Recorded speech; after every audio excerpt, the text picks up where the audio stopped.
इसके अतिरिक्त जिस पे हम बात करने वाले हैं वो ये है कि जैसे कुछ ऐसी बातें हैं जो भगवान ने कोडेड फॉर्म में कही है, या ऐसा समझ लो कि जो जानता है, जो देखता है, जिसको देखना आता है वही देख पाए। तो जैसे अर्जुन जी छठे अध्याय में यह पूछते हैं कि प्रभु, जिसका मन योग में तो लगा आरंभ में, पर जब कुछ समय हुआ, मृत्यु निकट आई, तब वो योग से विचलित हो गया।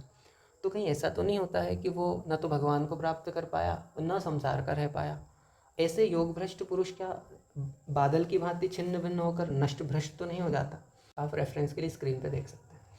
और इसका जवाब प्रभु ने यहाँ दिया तो है, किंतु इसका जवाब अध्याय 9 के अंतिम अंत में भी दिया है। वह इस प्रकार है कि हे अर्जुन, निश्चय पूर्वक सत्य जान कि मेरा भक्त नष्ट नहीं होता। पिछले अध्याय में क्या छोड़ दिया था प्रभु ने और आगे के अध्याय में वो बात कैसे समझाई है, इसको बताना बहुत आवश्यक है। ये अभी तक मेरा ऐसा मानना है, और जितनी मैंने ऑनलाइन यूट्यूब पे और कई सारे महापुरुषों से सुनी है, उसके आधार पर मैं ये कह सकता हूँ कि जो लिखा है संस्कृत में, जो भगवान ने अर्जुन से वास्तव में बात कही है, वही मैं हिंदी में कहूँगा। इसके अतिरिक्त मैं कुछ नहीं कहूँगा। जैसे उदाहरण के तौर पर यहाँ लिखा है कि संकल्प प्रभावान कामाम त्यक्त्वा सर्वान शेषतः। स्पष्ट लिखा है संकल्प प्रभाव से, कामनाओं को वश में करके।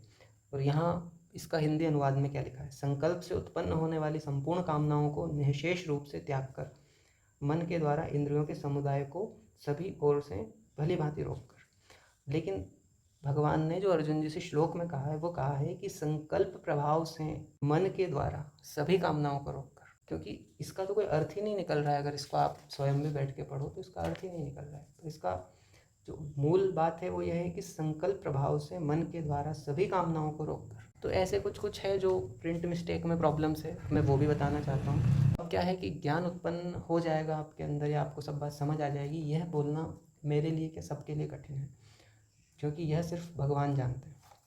इसके विषय में भगवान ने अध्याय 10 में 10वें अध्याय के श्लोक नंबर 10 में कहा है कि तेषां सतत युक्तानां भजतां प्रीतिपूर्वकम ददामि बुद्धि योगम तम येन मामुपयान्ति ते। उन निरंतर मेरे ध्यान आदि में लगे हुए प्रेम पूर्वक भजन करने वाले भक्तों को वह तत्व ज्ञान रूप योग देता हूँ जिससे वे मुझको ही प्राप्त होते हैं।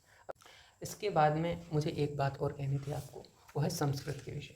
तो भगवान अर्जुन जी को पूरा ज्ञान दे देते हैं, तो 18वें अध्याय में जो हितकारक वचन प्रभु कहते हैं, उस हितकारक वचन में प्रभु एक बात बताते हैं कि एक बात यह भी बताते हैं कि जो मनुष्य श्रद्धा युक्त और दोष दृष्टि से रहित होकर गीता शास्त्र का श्रवण भी करेगा, वह भी पाप मुक्त होकर उत्तम कर्म करने वालों के श्रेष्ठ लोकों को प्राप्त होगा। धन्यवाद।